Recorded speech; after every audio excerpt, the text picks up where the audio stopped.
നിങ്ങളുടെ ജീവിതം ഇത്തരം കുട്ടിച്ചോറാക്കിയവരോട് നിങ്ങൾക്ക് ക്ഷമിക്കാൻ കഴിയുമോ?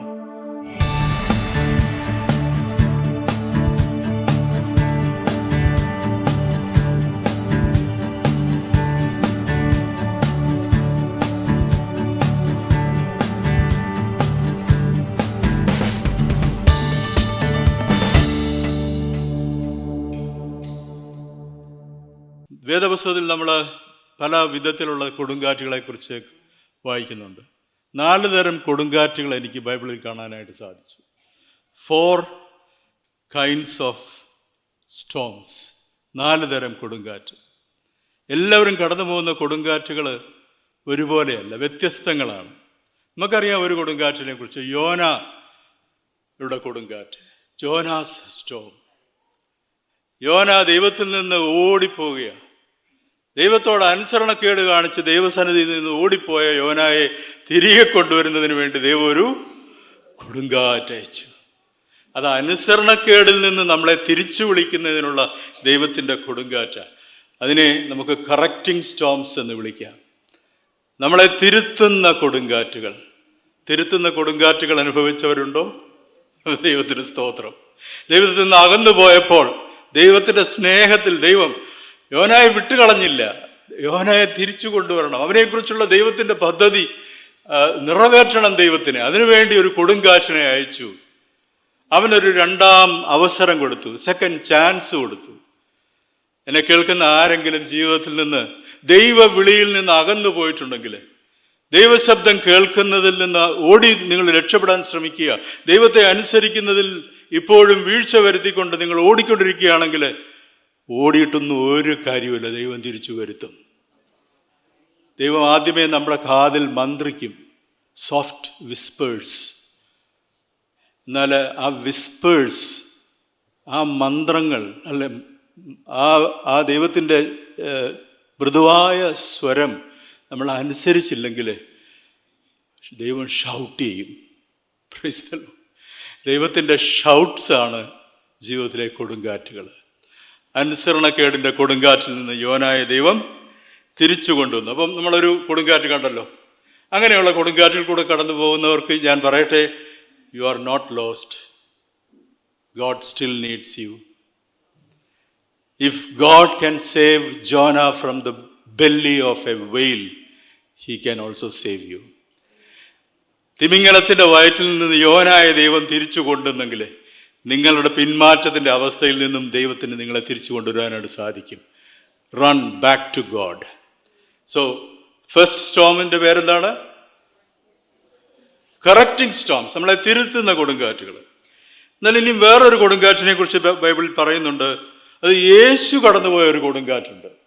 യേശുവും ശിഷ്യന്മാരും കൂടി ഇങ്ങനെ കടലിൽ കൂടെ പോയിക്കൊണ്ടിരിക്കുക. വാക്യങ്ങളൊന്നും എടുത്ത് വായിക്കാൻ സമയമില്ല, നമുക്ക് എല്ലാവർക്കും അറിയാവുന്ന ഭാഗങ്ങളാണ്. അപ്പോൾ വലിയ കാറ്റും തിരമാലകളും വന്നു, വള്ളം മുങ്ങുമാറായി. യേശുവോ അമരത്ത് തലയണ വെച്ച് ഉറങ്ങുകയായിരുന്നു. യേശു ദൈവത്തിൻ്റെ ഹിതം അനുസരിക്കാനായി ലോകത്തിലേക്ക് വന്നത്. ദൈവഹിതപ്രകാരം ജീവിച്ചു, അല്ലേ? പക്ഷെ ദൈവഹിതപ്രകാരം തൻ്റെ ജീവിതം മുൻപോട്ട് കൊണ്ടുപോയ യേശുവിൻ്റെ ജീവിതത്തിൽ എന്തുണ്ടായി? ഒരു കൊടുങ്കാറ്റുണ്ടായി. അതെന്തൊരു കൊടുങ്കാറ്റാ? അത് യോനയുടെ കൊടുങ്കാറ്റിൽ നിന്ന് വ്യത്യസ്തമാണ്. അത് ഈ ശിഷ്യന്മാരും ഉണ്ട് ആ കൂട്ടത്തിൽ. അവർ നിലവിളിക്കുകയൊക്കെ ചെയ്യുന്നുണ്ട്. യേശു എഴുന്നേറ്റ് ആ കാറ്റിനെയും കടലിനെയും ശാസിച്ചു. എന്നിട്ട് പറഞ്ഞു, നിങ്ങൾ ഭീരുക്കളായത് എന്ത്? ഞാൻ നിങ്ങളുടെ കൂടെ ഇല്ലേ? നിങ്ങൾ എന്തിനാ ഭയപ്പെട്ടത്? സംരക്ഷിക്കാൻ ഞാൻ നിങ്ങളുടെ കൂടെ ഇല്ലേ? അപ്പോൾ ആ കൊടുങ്കാറ്റിനെ ഞാൻ വിളിക്കുന്ന പേര് പ്രൊട്ടക്റ്റിംഗ് സ്റ്റോംസ് എന്നാണ്. നമ്മളെ സംരക്ഷിക്കുന്ന ചില കൊടുങ്കാറ്റുകളുണ്ട്. യേശു ഈ കൊടുങ്കാറ്റിൽ കൂടെ കടന്നുപോയതിൻ്റെ കാരണം ദൈവഹിതം അനുസരിച്ച് ജീവിച്ചത് കൊണ്ടാണ്. ദൈവഹിതം അനുസരിച്ച് ജീവിച്ചാൽ പൈശാചിക ശക്തികൾക്ക് ഇഷ്ടപ്പെടത്തില്ല. അപ്പം നിന്നെക്കുറിച്ചുള്ള ദൈവഹിതം നിറവേറപ്പെടാതിരിക്കുവാൻ വേണ്ടി പിശാച് സകല തന്ത്രങ്ങളും ഉപയോഗിക്കും. എന്നാൽ അവിടെ നിന്നൊക്കെയും വിടുവിക്കുവാൻ, സംരക്ഷിക്കുവാൻ ദൈവം നിന്റെ കൂടെ ഉണ്ട്. അതുകൊണ്ട് പൈശാചിക ശക്തികളുടെ പോരാട്ടങ്ങൾ നിന്റെ ജീവിതത്തിൽ വരുമ്പോൾ നിനക്ക് പൂർണ്ണ നിശ്ചയമുണ്ട്, നീ ദൈവത്തിൻ്റെ ഹിതത്തിൽ തന്നെയാണ് മുൻപോട്ട് പോകുന്നതെന്ന് ഉറപ്പുള്ളപ്പോൾ നിന്റെ ജീവിതത്തിൽ കൊടുങ്കാറ്റുകൾ വീശുമ്പോൾ ഓർക്കുക, സംരക്ഷിക്കുന്നവൻ കൂടെയുണ്ട്. Hallelujah, protecting stones. മൂന്നാമത് നമ്മളൊരു കൊടുങ്കാറ്റിനെ കാണുന്നത്, ശിഷ്യന്മാരോട് കർത്താവ് പറഞ്ഞു, നിങ്ങൾ പടക് കയറി അക്കരയ്ക്ക് പോകാൻ. ആ ബോട്ടിൽ ആരില്ലായിരുന്നു? യേശു ഇല്ലായിരുന്നു. പക്ഷെ യേശു അവരോട് പറഞ്ഞതാ അവരനുസരിച്ചത്. അനുസരണക്കേടല്ല അവർ കാണിച്ചത്, പിന്നെ അവർ കാണിച്ചത് അനുസരണമായിരുന്നു. അവരോട് യേശു പറഞ്ഞു, നിങ്ങൾ നിങ്ങൾ അക്കരയ്ക്ക് പോകാൻ പറഞ്ഞ പടക് കയറ്റി യേശു അവരെ വിടുകയാണ്. അവരെ കുറിച്ച് ഇങ്ങനെ വായിക്കുന്ന മത്തായിയുടെ സുവിശേഷം 14:22 ശിഷ്യന്മാരെ ഉടനെ പടക് കയറി അവരെ ബെഥസ്ദയിലേക്ക് മുന്നോട്ട് പോകുവാൻ നിർബന്ധിച്ചു. അപ്പൊ യേശു നിർബന്ധിച്ചിട്ട് ശിഷ്യന്മാർ കടന്നുപോയ സമയത്ത് അന്നേരം ഉണ്ടായി ഒരു കൊടുങ്കാറ്റ്. നമ്മൾ ദൈവഹിതം അനുസരിച്ച് മുൻപോട്ട് പോകുമ്പോഴും ചിലപ്പോൾ കൊടുങ്കാറ്റുകൾ നമ്മുടെ ജീവിതത്തിൽ വരും. ആ കൊടുങ്കാറ്റുകളെ ഞാൻ വിളിക്കുന്നത് ഡിസൈപ്പിൾസ് സ്റ്റോം. അത് ദേ ആർ എഡ്യൂക്കേറ്റിംഗ് സ്റ്റോംസ്. നമ്മളെ പഠിപ്പിക്കുന്ന, നമ്മളെ അഭ്യസിപ്പിക്കുന്ന, നമ്മളെ ആത്മീയമായിട്ട് ബലപ്പെടുത്തുന്ന, ആത്മീയമായിട്ട് നമ്മളെ വളർത്തുന്ന കൊടുങ്കാറ്റുകളാണ്. സ്തോത്രം. എഡ്യൂക്കേറ്റിംഗ് സ്റ്റോംസ്, നമ്മളെ വളരാൻ സഹായിക്കുന്ന കൊടുങ്കാറ്റുകൾ. ചില കൊടുങ്കാറ്റുകളൊക്കെ വീശിയാൽ മാത്രമേ നമ്മുടെ ജീവിതം ശക്തിപ്പെടത്തുള്ളൂ. പ്രിയമുള്ളവരെ, ഒരു ചെടി വലിയ മരമായി മാറുന്നതിന് പിറകില് വലിയ കൊടുങ്കാറ്റുകളെ അതിജീവിച്ചിട്ടാണ് ഒരു ചെടി മരമായിട്ട് മാറുന്നത്. ആ ചെടിക്ക് സംസാരിക്കാൻ, ആ മരത്തിന് സംസാരിക്കാൻ പറ്റുമായിരുന്നെങ്കിൽ മരം പറഞ്ഞേനെ, അയ്യോ ഞാൻ അനുഭവിച്ച കൊടുങ്കാറ്റുകൾ. പക്ഷെ ആ കൊടുങ്കാറ്റുകളെല്ലാം ആഴത്തിൽ വേരൂന്നാൻ എന്നെ സഹായിച്ചു. പ്രിയമുള്ളവരെ, നിങ്ങളൊരു പക്ഷേ കടന്നു പോകുന്ന കൊടുങ്കാറ്റ്, നിങ്ങൾ ദൈവഹിതം അനുസരിച്ച് മുൻപോട്ട് പോവുകയായിരിക്കാം. ആ ശിഷ്യന്മാരെ പോലെ യേശുവിൻ്റെ വാക്ക് കേട്ട് നിങ്ങൾ മുൻപോട്ട് പോവുകയായിരിക്കാം. പക്ഷെ അപ്പോഴും കൊടുങ്കാറ്റ് വരുമ്പോൾ ചോദ്യം ചെയ്യരുത്. ദൈവം നിങ്ങളെ ബലപ്പെടുത്തിക്കൊണ്ടിരിക്കുക. വിശ്വാസത്തിൻ്റെ വേരുകളെ ആഴത്തിൽ ഉറപ്പിക്കുവാൻ വേണ്ടി ദൈവം അയക്കുന്ന കൊടുങ്കാറ്റുകൾക്കായിട്ട് കരങ്ങൾ ഉയർത്തി ഒന്ന് സ്തോത്രം ചെയ്താട്ടെ. ഹല്ലേലൂയ. അപ്പം 3 തരം കൊടുങ്കാറ്റുകളെ കുറിച്ച് നമ്മൾ ചിന്തിച്ചു. നാലാമത് ഇനിയൊരു കൊടുങ്കാറ്റുണ്ട്. ആ കൊടുങ്കാറ്റ് പൗലോസ് കടന്നുപോയ കൊടുങ്കാറ്റാണ്. ആ കൊടുങ്കാറ്റിനെ കുറിച്ചാണ് ഇന്ന് നമ്മൾ ചിന്തിക്കുന്നത്. Price the Lord. അപ്പോസ്തല പ്രവൃത്തി 27-ാം അധ്യായം മുഴുവനും ആ കൊടുങ്കാറ്റിനെ കുറിച്ചാണ് പറഞ്ഞിരിക്കുന്നത്. അതിലെ വാക്യങ്ങൾ നമ്മൾ ഇതിന് മുമ്പോട്ട് പോകുന്നതിനനുസരിച്ച് വാക്യമായിട്ട് നമുക്ക് വായിക്കാം. അപ്പോൾ പൗലോസിന്റെ ജീവിതത്തിൽ ദൈവം അയച്ച ഈ കൊടുങ്കാറ്റ്, അതിനെ ഞാൻ വിളിക്കും പെർഫെക്റ്റിംഗ് സ്റ്റോംസ്. പരിപൂർണനാക്കുവാൻ, പൗലോസിനെ ആത്മീയതയിൽ പരിപൂർണനാക്കുവാൻ, തികഞ്ഞവനാക്കുവാൻ, നമ്മളെ ഓരോരുത്തരെയും തികഞ്ഞവരാക്കുവാൻ ദൈവം ചില കൊടുങ്കാറ്റുകളെ നമ്മുടെ ജീവിതത്തിൽ അയക്കും. നമ്മളാരും തികഞ്ഞവരല്ല. നമ്മൾ വളർന്നുകൊണ്ടേയിരിക്കുക. ആത്മീയമായിട്ട് ശക്തിപ്പെടുവാനും ബലപ്പെടുവാനും തികഞ്ഞവരാക്കുവാനും ദൈവം അയക്കുന്ന കൊടുങ്കാറ്റാണ് പൗലോസ് അനുഭവിച്ച ഒരു കൊടുങ്കാറ്റ്. ഈ കൊടുങ്കാറ്റിന് ഒത്തിരി പ്രത്യേകതകളുണ്ട്. അത് പോകെ നമുക്ക് കാണാം. ഈ കൊടുങ്കാറ്റിൻ്റെ ഏറ്റവും വലിയൊരു പ്രത്യേകത എന്താണെന്ന് ചോദിച്ചാൽ, ഇത് പൗലോസിൻ്റെ കുറ്റം കൊണ്ടുണ്ടായതല്ല, പൗലോസ് അനുസരണക്കേട് കാണിച്ചതുകൊണ്ടുമല്ല, പൗലോസ് ദൈവഹിതത്തിൽ അല്ലാഞ്ഞതുകൊണ്ടുമല്ല, മറ്റ് ആളുകളുടെ തെറ്റായ തീരുമാനത്തിൻ്റെ ഫലമായിട്ട് അനുഭവിക്കേണ്ടി വന്ന കൊടുങ്കാറ്റാണ്. ദൈവത്തിന് സ്തോത്രം. മറ്റാരുടെയോ തീരുമാനങ്ങളാൽ സംഭവിച്ച ഒരു കൊടുങ്കാറ്റ്, മറ്റ് മനുഷ്യർ ചെയ്ത തെറ്റിൻ്റെ ഫലമായിട്ട് പൗലോസ് അനുഭവിക്കേണ്ടി വന്ന ഒരു കൊടുങ്കാറ്റ്. പക്ഷേ ആ കൊടുങ്കാറ്റിനെയും പൗലോസ് അതിജീവിച്ചു. ഹല്ലേലൂയ. മറ്റുള്ളവർ നമ്മുടെ ജീവിതത്തിൽ ചില പ്രശ്നങ്ങൾ ഉണ്ടാക്കുമ്പോൾ, കൊടുങ്കാറ്റുകൾ അഴിച്ചുവിടുമ്പോൾ, നമ്മളല്ല അതിന് കാരണക്കാരൻ. മറ്റുള്ളവർ നമ്മുടെ ജീവിതത്തിൽ പ്രശ്നങ്ങൾ ഉണ്ടാക്കുവാൻ അവസരങ്ങൾ ഉണ്ടാക്കുമ്പോൾ അതിനെ എങ്ങനെ നേരിടാമെന്ന് പൗലോസ് നമുക്ക് ഈ അധ്യായത്തിൽ കാണിച്ചു തരികയാണ് ചെയ്യുന്നത്. ഇതിൻ്റെ സമ്മറി നിങ്ങൾക്കറിയാമല്ലോ. പൗലോസിനെ റോമിലേക്ക് കൊണ്ടുപോകുന്ന ഒരു കപ്പലിൽ കയറ്റി. കാരണം സീസറിൻ്റെ മുമ്പാകെ, കൈസർ ചക്രവർത്തിയുടെ മുമ്പാകെ താൻ അപ്പീൽ ചെയ്തതുകൊണ്ട് തനിക്ക് കൈസർ ചക്രവർത്തിയെ കാണണം, ഞാനൊരു റോമാ പൗരനാണ് എന്ന് പറഞ്ഞതുകൊണ്ട് പൗലോസിനെ കൂട്ടിക്കൊണ്ടൊരു കപ്പലിൽ റോമിലേക്ക് പോവുകയാണ്.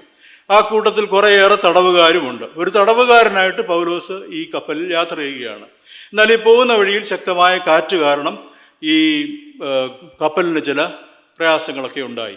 അവർ ശുഭ തുറമുഖം എന്ന് പറയുന്ന, സേഫ് ഹേവൻസ് എന്ന് പറയുന്ന ഒരു സ്ഥലത്ത് അവർ തുറമുഖം അടിച്ചു. അപ്പോൾ പൗലോസ് അവരോട് പറഞ്ഞു, ഈ കപ്പലിൻ്റെ ക്യാപ്റ്റനോടും ജോലിക്കാരോടും ഒക്കെ പറഞ്ഞു, ഉടമസ്ഥനോടും പറഞ്ഞു, നമ്മൾ ഇവിടെ തന്നെ കുറച്ച് നാൾ താമസിക്കുന്നതാണ് നല്ലത്, കാലാവസ്ഥയൊക്കെ മാറിയിട്ട് നമുക്ക് യാത്ര ചെയ്താൽ മതി.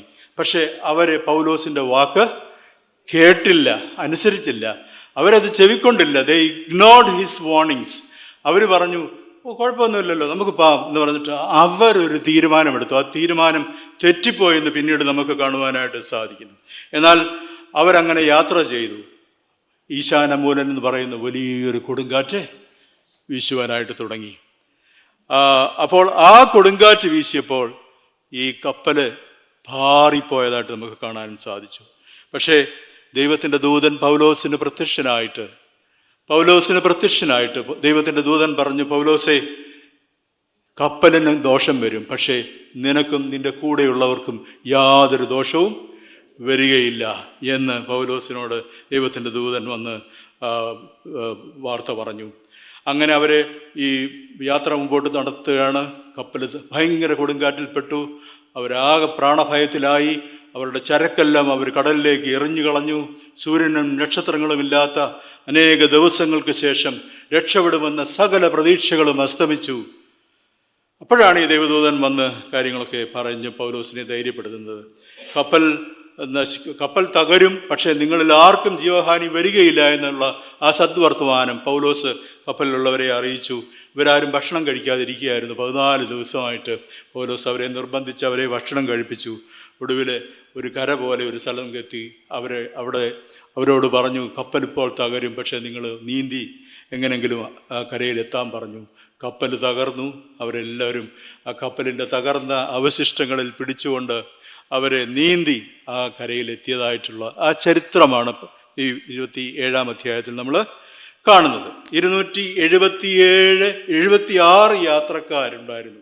അവരെല്ലാവരും ജീവനോടെ എവിടെ എത്തി? ഈ കരയ്ക്ക് എത്തി. ആ അധ്യായം എത്ര പേര് വായിച്ചിട്ടുണ്ടോ? 27-ാം അധ്യായം. ദൈവത്തിന് സ്തോത്രം. അപ്പോൾ മറ്റുള്ളവർ കാരണം നമ്മൾ ചില കൊടുങ്കാറ്റിൽ അകപ്പെടും. അങ്ങനെ അകപ്പെട്ടവരുണ്ടോ? നിങ്ങൾക്കുള്ളതാണ് ഇന്നത്തെ മെസ്സേജ്. Price the Lord. ഈ 3 തരത്തിലെ ആളുകൾ ഈ കുഴപ്പത്തിലാകാനുള്ള കാരണങ്ങൾ. There are 3 common reasons people get into trouble. ദൈവമക്കളുടെ കാര്യത്തിലാണ് ഞാൻ പറയുന്നത് കേട്ടോ, മറ്റുള്ളവരുടെ കാര്യത്തിലല്ല. നമ്മളെപ്പോലുള്ളവർ പല അപകടങ്ങളിലും ചെന്ന് ചാടും. അതിന് 3 കാരണങ്ങൾ നമ്മൾ ഈ ഭാഗത്ത് വായിക്കുമ്പോൾ നമുക്ക് മനസ്സിലാകാൻ സാധിക്കും. ഒരു വാക്യം വായിക്കാം, 11-ാം വാക്യം, 27-11. ശതാധിപനോ പൗലോസ് പറഞ്ഞതിനേക്കാൾ മാലുമിയുടെയും കപ്പൽ ഉടമസ്ഥന്റെയും വാക്ക് അധികം വിശ്വസിച്ചു. ആമേൻ. ശതാധിപനോ, ദ സെഞ്ചൂറിയൻ, ബിലീവ്ഡ്. ആരെയാ വിശ്വസിച്ചത്? മാലുമി എന്ന് പറഞ്ഞാൽ the captain of the ship. അതുപോലെ കപ്പലിൻ്റെ ഉടമസ്ഥനുണ്ട്. അവർ പറയുന്നത്, പൗലോസെ നിനക്ക് എന്നാ അറിയാം കപ്പലിനെ കുറിച്ച്? വാസ്തവത്തിൽ പൗലോസിന് അറിയാവുന്ന വേറെ ആർക്കും അറിയത്തില്ല. വലിയ കപ്പൽ ഉടമസ്ഥൻ്റെ മോനായിരുന്നു അദ്ദേഹം. അപ്പം അതിനെക്കുറിച്ചുള്ള ബേസിക് നോളജൊക്കെ പുള്ളിക്കുണ്ട്. പക്ഷേ ഇപ്പം തടവുകാരനായിട്ടല്ലേ പോയി. ഒരു തടവ് പുള്ളി പറയുന്നത് കേൾക്കാനോ? നോ, ദേ ഇഗ്നോർഡ്. അപ്പം ഇവർ വിദഗ്ധരാണെന്നുള്ള ഒരു തോന്നൽ അവർക്കുണ്ട്. നമ്മൾ ഈ അപകടത്തിൽപ്പെട്ട് ചാടുന്നത് എപ്പോഴാണെന്നറിയാമോ? നമ്മൾ ഈ ചില വിദഗ്ധരുടെ അഭിപ്രായം സ്വീകരിക്കാനായിട്ട് പോകുമ്പോഴാണ്. ഒരു ദൈവപൈതൽ വിദഗ്ധരുടെ അഭിപ്രായം സ്വീകരിക്കുന്നതിന് കുഴപ്പമൊന്നുമില്ല, കേൾക്കുന്നതിന് കുഴപ്പമൊന്നുമില്ല. പക്ഷേ നീ അത് നിന്റെ ജീവിതത്തിൽ അത് സ്വീകരിക്കുന്നതിന് മുമ്പ് ദൈവത്തോട് ആലോചന ചോദിക്കണം. ഹല്ലേലൂയ. ശതാധിപൻ പൗലോസ് പറഞ്ഞതിനേക്കാൾ മാലുമിയുടെയും കപ്പലുടമസ്ഥന്റെയും വാക്ക് അധികം വിശ്വസിച്ചു. പ്രിയമുള്ളവരെ, ദൈവം മാത്രമാണ് യഥാർത്ഥ വിദഗ്ധൻ. സ്തോത്രം. ബ്ലഡ് ടെസ്റ്റ് ഒക്കെ എടുത്തപ്പം ഭയങ്കര പ്രശ്നങ്ങൾ. അപ്പൊ വിദഗ്ധര് പലതും പറയും, പക്ഷെ ദൈവം പറയുന്നതാണ് അവസാന വാക്ക്. ഹല്ലേലൂയ. ദൈവത്തിന് സ്തോത്രം. അപ്പൊ നമ്മൾ ഈ തിടുക്കത്തിലുള്ള തീരുമാനങ്ങളും തെറ്റായ ആളുകളിൽ നിന്നുള്ള ഉപദേശം തേടുന്നതും നമ്മളെ പലപ്പോഴും ദുരന്തത്തിലേക്ക് നയിക്കും. ചിലരുണ്ട് ദൈവമോഹത്തേക്ക് നോക്കുന്നതിന് മുൻപായിട്ട് അവർ ഈ ലോകത്തിലെ വിദഗ്ധരുടെ അടുക്കിലേക്ക് പോകും. ലോകത്തിലെ വിദഗ്ധർ പറയുന്നതൊക്കെ നല്ല കാര്യം, അവർ പറയുന്നത് ഫാക്റ്റാണ്. പാസ്റ്റർ എപ്പോഴും പറയാറില്ല, what they say is the fact, but the truth belongs to the Lord. സത്യം ദൈവത്തിൽ നിന്ന് മാത്രമാണ്. ദൈവത്തിന് മാത്രമേ ആത്യന്തികമായ സത്യം അറിയത്തുള്ളൂ. He's the ultimate expert. നമ്മുടെ ജീവിതത്തിലെ ഏറ്റവും നല്ല തീരുമാനം അറിയിക്കുവാൻ ദൈവത്തിന് മാത്രമേ സാധിക്കത്തുള്ളൂ. അതുകൊണ്ട് തിടുക്കത്തിലുള്ള തീരുമാനങ്ങളും തെറ്റായ ആളുകളിൽ നിന്ന് ഉപദേശം തേടുന്നതും നമ്മളെ ദുരന്തത്തിലേക്ക് നയിക്കും. അത് ഒന്നാമത്തെ കാരണം. ഒന്നാമത്തെ reason, wrong guidance from experts. ഇവർക്ക് തെറ്റിപ്പോയി. ഈ മാലുമിയും കപ്പലുടമസ്ഥനും പറഞ്ഞത് തെറ്റിപ്പോയി. അവർ വിദഗ്ധരാ, പക്ഷെ അവർ പറഞ്ഞത് തെറ്റിപ്പോയി. ഇനി രണ്ടാമത്തെ കാരണം, wrong guidance from A decision of majority. ഒരു വാക്യം വായിക്കാം, 12-ാം വാക്യം. ആ തുറമുഖം ശീതകാലം കഴിപ്പാൻ തക്കതല്ലായകയാൽ അവിടെ നിന്ന് നീക്കി തെക്കു പടിഞ്ഞാറായും വടക്കു പടിഞ്ഞാറായും തുറന്നു കിടക്കുന്ന ഫൊയ്നിക്ക എന്ന ക്രേത്ത തുറമുഖത്ത് കഴിവുണ്ടെങ്കിൽ ചെന്ന് ശീതകാലം കഴിക്കണമെന്ന് മിക്ക പേരും ആ വാക്കൊന്ന് അണ്ടർലൈൻ ചെയ്യണേ. മിക്ക പേരും എന്ന് പറഞ്ഞാൽ മെജോറിറ്റി. ആ കപ്പലിൽ ഉണ്ടായിരുന്ന മെജോറിറ്റി ആളുകളും പറഞ്ഞു, നമുക്കൊരു കാര്യം ചെയ്യാം, ഇപ്പം നല്ല ശാന്തതയുണ്ടല്ലോ, നമുക്കിപ്പം കപ്പൽ വിടാം എന്ന് പറഞ്ഞു. അപ്പൊ ഭൂരിപക്ഷത്തിന്റെ അഭിപ്രായത്തിന് എല്ലാവരും യെസ് പറഞ്ഞു. പക്ഷെ ഭൂരിപക്ഷത്തിന്റെ അഭിപ്രായം തെറ്റിപ്പോകും. നമ്മൾ പലപ്പോഴും അങ്ങനല്ലേ, എല്ലാവരും എന്ത് പറയുന്നു? പലരോടും ചോദിക്കും. 10 പേരോട് ചോദിച്ചു, 8 പേരും അല്ലെ 9 പേരും ഒരഭിപ്രായം പറഞ്ഞു. We go with the crowd, അല്ലേ, we go with the majority. പക്ഷെ ഇവിടെ വേണ്ട, ഭൂരിപക്ഷം പേരും, കപ്പലുണ്ടായിരുന്ന ഭൂരിപക്ഷം പേരും അവർ പറഞ്ഞു പോകാം, കുഴപ്പമില്ല പോകാം. പക്ഷെ അവർക്കെല്ലാം തെറ്റിപ്പോയി. ഒരിക്കലും ഭൂരിപക്ഷത്തിൻ്റെ പിന്നാലെ പോകരുത്. ഭൂരിപക്ഷത്തിൻ്റെ അഭിപ്രായങ്ങൾ നിങ്ങൾ എടുക്കരുത്. നിങ്ങളുടെ തീരുമാനം ദൈവത്തിൽ നിന്നായിരിക്കണം. ദൈവത്തിൽ നിന്ന് കേട്ടിട്ട് മാത്രമേ നിങ്ങൾ തീരുമാനമെടുക്കുവാൻ പാടുള്ളൂ. ഭൂരിപക്ഷത്തെ പിന്തുടരുന്നത് ശരിയല്ല. ദൈവത്തിൻ്റെ വചനത്തിനകത്ത് നമ്മൾ വായിക്കുന്നുണ്ട്, യോശുവയുടെ കാലത്ത് ഈ വാഗ്ദത്ത ദേശം ഉറ്റുനോക്കാനായിട്ട് എത്ര പേരെ അയച്ചത്? 12 ചാരന്മാരെ അയച്ചു. 10 പേരും വന്നിട്ട് പറഞ്ഞ എന്താ? No way, impossible. 2 പേരെ പറഞ്ഞുള്ളൂ, പോസിബിൾ. ഭൂരിപക്ഷത്തിൻ്റെ അഭിപ്രായത്തിന് കാലേബ് നിന്നോ? യോശുവ നിന്നോ? ഇല്ല. So don't go by majority vote. എല്ലാവരും പറയുന്നു, അതുകൊണ്ട് ഞാനും അങ്ങ് ചെയ്യാം. നോ, ദൈവം എന്തു പറയുന്നു എന്ന് ശ്രദ്ധിക്കുക. Price the Lord. ഇസ്രായേലിയർ ഒരു രാജാവിനെ വേണമെന്ന് ആവശ്യപ്പെട്ടു. ഇസ്രായേലിലുള്ള ജനം മുഴുവനും ഞങ്ങൾക്കൊരു രാജാവിനെ വേണം. അവർക്ക് ദൈവം രാജാവായി ഭരിക്കുന്ന ഒരു രാജ്യം വേണ്ട, അവർക്കൊരു രാജാവിനെ വേണം. അവരെല്ലാവരും ശൗലിനെ തിരഞ്ഞെടുത്തു.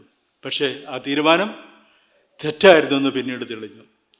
യേശുവിനെയും ബറബ്ബാസിനെയും തിരഞ്ഞെടുക്കാൻ പീലാത്തോസ് ജനക്കൂട്ടത്തോട് പറഞ്ഞപ്പം ഭൂരിപക്ഷം പേരും ആരെയാ തിരഞ്ഞെടുത്തേ? ബറബ്ബാസിനെ തിരഞ്ഞെടുത്തു. ആ തീരുമാനം ഇസ്രായേലിൻ്റെ ചരിത്രത്തിൽ ഏറ്റവും മണ്ടത്തരമായിപ്പോയി, അല്ലേ? അവർ ഭൂരിപക്ഷത്തിൻ്റെ പിന്നാലെ പോയതുകൊണ്ട് അവർക്ക് വലിയ നഷ്ടമുണ്ടായി. പ്രിയമുള്ളവരെ, നമ്മൾ ആൾക്കൂട്ടത്തോടൊപ്പം പോകുന്നത് നമ്മുടെ ജീവിതത്തിൽ കപ്പൽ തകർച്ചയ്ക്ക് കാരണമായി തീരും. So don't go by the majority vote. Praise the Lord. Hallelujah. പലരും ദൈവദാസന്മാരുടെ അടുക്ക് ചെല്ലാറുണ്ട്, നല്ല കാര്യമാണ്. പക്ഷേ 10 ദൈവദാസന്മാർ ഒരഭിപ്രായം പറഞ്ഞാലും ഒടുവിൽ നീ തീരുമാനം എടുക്കേണ്ടത് ദൈവത്തിൻ്റെ അഭിപ്രായത്തെ മാനിച്ചുകൊണ്ടായിരിക്കണം. Price the Lord. ഇനി മൂന്നാമത് നമ്മൾ തെറ്റിപ്പോകുന്നതിൻ്റെ ഒരു കാരണം അവിടെ പറയുന്നുണ്ട്, 13-ാം വാക്യം. തെക്കൻ കാറ്റ് മന്ദമായി ഊതുകയാൽ താല്പര്യം സാധിച്ചു പോയെന്ന് തോന്നി. അപ്പോൾ അവര് നോക്കിയപ്പോൾ നല്ല ശാന്തമായ കാലാവസ്ഥ, തെക്കൻ കാറ്റ് മന്ദമായി വീശുന്നു. അനുകൂലമായ സാഹചര്യം, എല്ലാ സാഹചര്യങ്ങളും ഒത്തുവരുന്നു. എന്നാൽ പിന്നെ ഇത് തന്നെയാണ് ദൈവഹിതം എന്ന് വിചാരിച്ച് ഇറങ്ങിയതാണ്. ഇതൊക്കെ അവിടെ പറഞ്ഞിരിക്കുന്നത് എന്താ? താല്പര്യം സാധിച്ചു എന്ന് തോന്നി. നിന്റെ തോന്നലുകളുടെ അടിസ്ഥാനത്തിൽ ഒരിക്കലും തീരുമാനമെടുക്കരുത്. Price the Lord. നമ്മളും അങ്ങനെയാ. We go by our feelings, we take decisions based upon our feelings. എൻ്റെ തീരുമാനങ്ങൾ എപ്പോഴും എൻ്റെ വികാരത്തിൻ്റെ പുറത്തെടുക്കരുത്, എൻ്റെ തോന്നലുകളുടെ പുറത്തെടുക്കരുത്. പിന്നെയോ ദൈവത്തിൻ്റെ വചനത്തിൻ്റെ അടിസ്ഥാനത്തിൽ മാത്രമേ ഞാൻ തീരുമാനമെടുക്കാവൂ. അതൊരു പക്ഷേ എൻ്റെ തോന്നലുകൾക്ക് അപ്പുറമായിരിക്കാം, എനിക്ക് ചിന്തിക്കാൻ കഴിയുന്നതിലും അപ്പുറമായിരിക്കാം, എൻ്റെ യുക്തിക്ക് മനസ്സിലാകുന്നതിലും അപ്പുറമായിരിക്കാം. പക്ഷെ ദൈവം പറഞ്ഞാൽ അതിനെ അനുസരിക്കുക. Hallelujah, hallelujah. ദൈവത്തിൻ്റെ ദൂതൻ പൗലോസിനോട് വന്നിട്ട് പറഞ്ഞു, അപകടം സംഭവിക്കും. പൗലോസ് അത് അവരോടും പറഞ്ഞു. പക്ഷേ അവരത് കൈക്കൊണ്ടില്ല. അവർ സാഹചര്യങ്ങളെ നോക്കി. അപ്പോൾ 3 കാര്യങ്ങളാണ് നമ്മൾ ചിന്തിച്ചത്. 1, എക്സ്പേർട്ട് ഒപ്പീനിയൻ എടുക്കുക. 2, മെജോറിറ്റിയുടെ പിന്നാലെ പോവുക. 3, സാഹചര്യങ്ങളെല്ലാം അനുകൂലമായി, എന്നാൽ പിന്നെ ഇതങ്ങ് നടത്തിയേക്കാം. നോ. ദൈവത്തിന് സ്തോത്രം. സാഹചര്യങ്ങൾ അനുകൂലമെന്ന് തോന്നുമ്പോഴും ദൈവത്തിൻ്റെ മാർഗനിർദ്ദേശം അവഗണിക്കുന്നത് ബുദ്ധിയല്ല. ദൈവസ്തോത്രം. ദൈവം നമ്മളോട് ചിലപ്പോൾ കാത്തിരിക്കാൻ പറയും.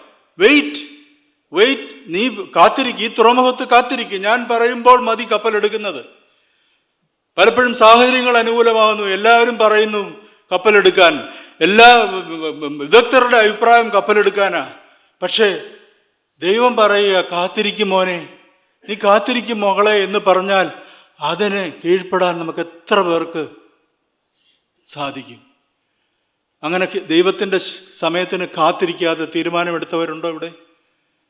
ഞാനും തീരുമാനങ്ങൾ അങ്ങനെ എടുത്തിട്ടുണ്ട്. അതിൻ്റെ തിക്തഫലങ്ങൾ അനുഭവിച്ചുകൊണ്ടിരിക്കുക.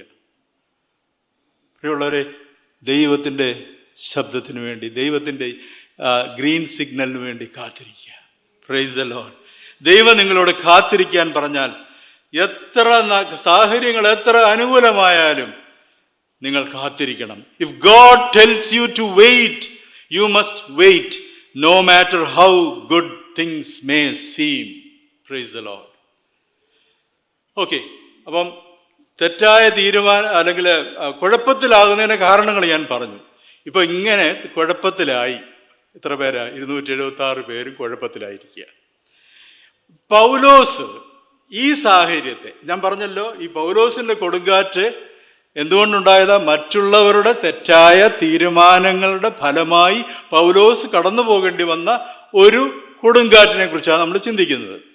ഈ കൊടുങ്കാറ്റ് അനുഭവിക്കേണ്ടി വന്നപ്പോൾ പൗലോസ് ഇതിനോട് എങ്ങനെ പ്രതികരിച്ചു എന്ന് നമുക്ക് വേഗത്തിലൊന്ന് നോക്കാം.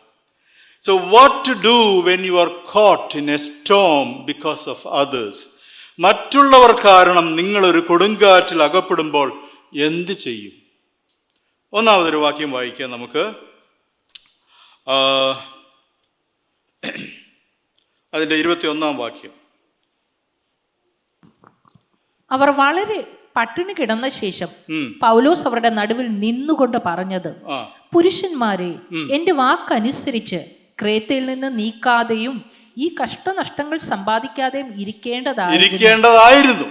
എന്റെ വാക്ക് കേട്ട് നിങ്ങൾ പുറപ്പെടാതിരിക്കേണ്ടതായിരുന്നു. ഓക്കെ, എങ്കിലും ഇപ്പോൾ ധൈര്യത്തോടിരിപ്പാൻ ഞാൻ നിങ്ങളോട് അപേക്ഷിക്കുന്നു. കപ്പലിനല്ലാതെ നിങ്ങളിൽ ആരുടെയും പ്രാണന് ഹാനി വരികയില്ല. എന്റെ ഉടയവനും ഞാൻ മതി. ഇപ്പൊ പൗലോസിന്റെ സ്ഥാനത്ത് നിങ്ങളെ തന്നെ ഒന്ന് പ്രതിഷ്ഠിച്ചേ. നിങ്ങളായിരുന്നു ഈ അബദ്ധത്തിൽ പെട്ടത്. ഇവരെ പിന്നീട് ഫേസ് ചെയ്യുമ്പോൾ നമ്മുടെ പ്രതികരണം എന്തായിരിക്കും? ഞാൻ അപ്പോഴേ പറഞ്ഞതാ, കപ്പൽ എടുക്കല്ലേ എന്ന്. അനുഭവിച്ചോ? നമ്മളവരെ ബ്ലെയിം ചെയ്യാൻ നോക്കും അല്ലേ? നമ്മളങ്ങനല്ലേ? നിന്റെ ഒരുത്തിയുടെ കുഴപ്പം കൊണ്ടാണ് ഇതെല്ലാം സംഭവിച്ചു, നിങ്ങൾ ഒരുത്തനാ ഇതിൻ്റെ എല്ലാത്തിൻ്റെയും കാരണക്കാരൻ എന്ന് പറഞ്ഞിട്ട് നമ്മളങ്ങോട്ട് ബ്ലെയിം അങ്ങോട്ടും ഇങ്ങോട്ടും ചാരാനാ ശ്രമിക്കാറുള്ളത്. എന്നിട്ട് നമ്മുടെ ജീവിതത്തിൽ ഈ പ്രശ്നം ഉണ്ടാക്കാൻ ഇടയായവരെ നമ്മളങ്ങ് വെറുക്കാൻ തുടങ്ങും. അവരോട് നമുക്കങ്ങ് ദേഷ്യമാണ്. ഇപ്പോഴും ചില തെറ്റായ തീരുമാനങ്ങൾ എടുത്തവരോട് നിങ്ങൾക്ക് ദേഷ്യം വെച്ച് പുലർത്തുന്നുണ്ടോ? 10-20 വർഷത്തിന് മുമ്പ് ഭർത്താവോ ഭാര്യയോ ഒരു തെറ്റായ തീരുമാനം എടുത്തു, അതിൻ്റെ പേരിൽ ഇപ്പോഴും നിങ്ങൾ വഴക്കടിക്കാറുണ്ടോ? അന്ന് നിങ്ങളെടുത്ത തീരുമാനത്തിൻ്റെ ഫലമാണ് ഇന്ന് അനുഭവിക്കുന്നത്. പൗലോസ് അതൊന്നും പറഞ്ഞില്ല. ഇത്രേ പറഞ്ഞുള്ളൂ, എൻ്റെ വാക്ക് കേട്ട് നിങ്ങൾക്ക് കപ്പൽ എടുക്കാതിരിക്കാമായിരുന്നു. പക്ഷേ സാരമില്ല. അതിൽ നമ്മളൊരു കാര്യം മനസ്സിലാക്കേണ്ടത് എന്താണെന്നറിയാമോ? പൗലോസ് അവരോട് ക്ഷമിച്ചു. പൗലോസ് അവരോട് ക്ഷമിച്ചു. നമുക്ക് ക്ഷമിക്കാൻ കഴിയുമോ? നിങ്ങളുടെ ജീവിതത്തിലെ പ്രശ്നങ്ങളുടെ കാരണക്കാരോട് നിങ്ങൾക്ക് ക്ഷമിക്കാൻ കഴിയുമോ? നിങ്ങളുടെ ജീവിതം ഇത്തരം കുട്ടിച്ചോറാക്കിയവരോട് നിങ്ങൾക്ക് ക്ഷമിക്കാൻ കഴിയുമോ? നിങ്ങൾക്ക് വലിയ സാമ്പത്തിക നഷ്ടവും മാനനഷ്ടവും ഒക്കെ ഉണ്ടാക്കി വെച്ച വ്യക്തികളോട് നിങ്ങൾക്ക് ക്ഷമിക്കാൻ കഴിയുമോ? ഹല്ലേലൂയ. ചിലർക്കൊക്കെ അത് മനസ്സിലാകും, ചിലർക്ക് മനസ്സിലാകത്തില്ല. ക്ഷമിക്കുക. പൗലോസ് ആദ്യം ചെയ്തത് അവരോട് ക്ഷമിക്കുക, അവർക്ക് വേണ്ടി പ്രാർത്ഥിക്കുക, അവരോടൊപ്പം നിന്നിട്ട് ഇനി എങ്ങനെ ഈ പ്രശ്നത്തിൽ നിന്ന് ഒരുമിച്ച് കയറാമെന്ന് ചിന്തിക്കുകയാണ് ചെയ്യുന്നത്. പൗലോസ് എത്ര നല്ലൊരു മാതൃകയാണ് നമുക്ക് കാണിച്ചു തരുന്നത്. അവരോട് ക്ഷമിക്കുക മാത്രമല്ല, അവരോട് ഒട്ടും കയ്പുമില്ല ഉള്ളില്. No bitterness, no resentment. അവിടെ പറയുകയാണ്, നിങ്ങളെ എല്ലാവരെയും രക്ഷിക്കുന്നതിന് ഞാൻ തീരുമാനിക്കുക. നിങ്ങളുടെ എല്ലാവരുടെയും രക്ഷ. ഈ തെറ്റായ തീരുമാനമെടുത്തവർ നശിച്ചു പോകണമെന്നല്ല, അവരും രക്ഷിക്കപ്പെടണം. അവരും ഈ കപ്പലപകടത്തിൽ നശിച്ചു പോകരുത്, അവരും രക്ഷിക്കപ്പെടണമെന്നുള്ള വലിയ ആഗ്രഹത്തോടുകൂടെ പൗലോസ് അവരോട് ക്ഷമിക്കുകയും അവരുടെ കൂടെ നിന്ന് അവരെ സഹായിക്കുകയും ചെയ്യുന്ന പൗലോസിനെയാണ് നമ്മൾ കാണുന്നത്. പ്രിയമുള്ളവരെ, 5, 10, 20 വർഷങ്ങൾക്ക് മുമ്പ് നിങ്ങളുടെ ജീവിതത്തിൽ വലിയ കഷ്ടങ്ങളും നഷ്ടങ്ങളും അനുഭവിക്കാൻ ഇടയായ വ്യക്തികളോട് ഇപ്പോഴും നിങ്ങൾ ക്ഷമിക്കാതിരിക്കുന്നുണ്ടെങ്കിൽ ആ വ്യക്തിയോട് ഇന്ന് ക്ഷമിക്കണം കേട്ടോ. നിങ്ങൾ ക്ഷമിക്കാതിരുന്നു കഴിഞ്ഞാൽ നിങ്ങളുടെ കൊടുങ്കാറ്റും അവസാനിക്കത്തില്ല. ക്ഷമിക്കാതിരുന്നു കഴിഞ്ഞാൽ നമ്മുടെ ഉള്ളാണ് തകർന്നുകൊണ്ടിരിക്കുന്നത്, നിന്റെ ജീവിതമാണ് തകരുന്നത്. അവരോട് ക്ഷമിക്കുക. ഈ ക്ഷമിക്കുക എന്ന് പറയുമ്പോൾ ഞാൻ ചിന്തിക്കുന്നത്, ക്ഷമിച്ചിരിക്കുന്നു എന്ന് പറയല്ല. നമ്മൾ എത്ര ക്ഷമിച്ചാലും നമ്മുടെ ഉള്ളിൽ ഈ ചിന്ത വരും, എന്നാലും അവൻ എന്നോടത് പറഞ്ഞിട്ട്, എന്നാലും അവൾ എന്നോടത് ചെയ്തല്ലോ. അത് ഉള്ളിൽ ഇങ്ങനെ ഇടയ്ക്കിടയ്ക്ക് തികട്ടി വരും. അപ്പോഴൊക്കെ നമ്മളൊരു വിൽഫുൾ ഒരു തീരുമാനം എടുക്കണം. നമ്മുടെ ഇച്ഛ കൊണ്ട് അതിനോട് പറയണം, ഇല്ല ഞാൻ അവരോട് ക്ഷമിച്ചതാണ്. ചിലപ്പോൾ ഒരു ദിവസം പല പ്രാവശ്യം പറയേണ്ടി വരും. ഈ ജഡം അവരോട് ക്ഷമിക്കത്തില്ല അല്ലേ? പക്ഷേ എൻ്റെ ആത്മാവ് ജഡത്തോട് പറയണം, ക്ഷമിച്ചു, ഞാൻ അവരോട് ക്ഷമിച്ചതാ. അത് ഞാൻ എന്നോട് തന്നെ പല പ്രാവശ്യം പറയണം, ഇല്ല അവരോട് ഞാൻ ക്ഷമിച്ചതാ, ഇല്ല അവരോട് എനിക്കൊരു പകയുമില്ല, ഞാൻ ക്ഷമിച്ചതാ. Price the Lord. വാസ്തവത്തിൽ ഒരു ആത്മീയ പക്വത വന്ന ഒരാളുടെ ലക്ഷണം എന്ന് പറയുന്നത്, ജീവിതത്തിലെ പ്രശ്നങ്ങൾ ഉണ്ടാക്കാൻ ഇടയായവരോട് വെറുതെ ക്ഷമിക്കുക മാത്രമല്ല, അവരെ കാണുമ്പോൾ ഒരു അനുകമ്പ നിങ്ങൾക്ക് തോന്നുന്നുണ്ടോ? അതോ അവരെ കാണുമ്പോൾ എന്നെ നശിപ്പിച്ചേച്ച് നടക്കുക, ഒരു ദിവസം നിനക്ക് കിട്ടുവിടാ, ഒരു ദിവസം നീ അവിടെ ചെന്ന് നിൽക്കേണ്ടത് നിനക്ക് കിട്ടും, ദൈവം നിനക്ക് തരുന്നുണ്ട്. ഇതല്ലേ നമ്മുടെ മനോഭാവം, വിശ്വാസികൾ എന്ന് പറയുന്നത് നമ്മുടെ മനോഭാവം. പക്ഷേ ദൈവം എന്നെ വേറൊരു കാര്യം പഠിപ്പിച്ചു, നീ അങ്ങനല്ല ചിന്തിക്കേണ്ടത്. അവർ ദൈവസന്നിധിയിൽ ചെന്ന് നിന്ന് അവർ ചെയ്തതിന് അവർ ശിക്ഷ അനുഭവിക്കേണ്ടി വരുമല്ലോ എന്നോർത്തുള്ള അവരോടൊരു അനുകമ്പ എനിക്കുണ്ടാകണം. അത് എത്ര പേർക്കുണ്ടാകുന്നുണ്ട്? അവർ ചെയ്തു പോയി, അവരിനി ഇതിന് വലിയ ശിക്ഷ, അവർ നിത്യനരകത്തിൽ പോകേണ്ടി വരുമല്ലോ എന്നുള്ള ചിന്തയോടുകൂടി അവരെ കാണാൻ, അവർക്ക് വേണ്ടി പ്രാർത്ഥിക്കാൻ കഴിയാറുണ്ടോ? അതാ തികഞ്ഞ ഒരു ആത്മീയൻ്റെ ലക്ഷണം എന്ന് പറയുന്നത്. Feel പിറ്റി for them, feel sympathy for them. അവരോട് അനുകമ്പ, അവരോട് കമ്പാഷൻ കാണിക്കണം. ദൈവം അവരോട് ക്ഷമിക്കും, പക്ഷെ നമ്മൾ ക്ഷമിക്കാതിരുന്നാലോ? സ്തോത്രം. പക്ഷെ എന്നോട് ചിലർ ചോദിച്ചിട്ടുണ്ട്, വെറുതെ ഞാൻ അവരോട് ക്ഷമിച്ചു, ഞാനത് ചെന്ന് പറയുകയും ചെയ്തു, പക്ഷെ അവരെന്നോട് ഇതുവരെ ക്ഷമിച്ചിട്ടില്ല. അവരൊരു തെറ്റ് ചെയ്തെന്നൊരു തോന്നൽ പോലും അവർക്കില്ല. അങ്ങനെയുണ്ടോ? അവരാ തെറ്റ് ചെയ്തത്, അവരോട് ഞാൻ ക്ഷമിച്ചു, ഞാൻ ചെന്നിട്ട് നിരപ്പ് പ്രാപിച്ചു, പക്ഷെ അവർ ഐ ആം സോറി ടു എന്ന് പറഞ്ഞില്ല. അവരിതൊരു തെറ്റും ചെയ്തിട്ടില്ലെന്ന് വിചാരിച്ചിരിക്കുക. അത് നിന്റെ വിഷയമല്ല.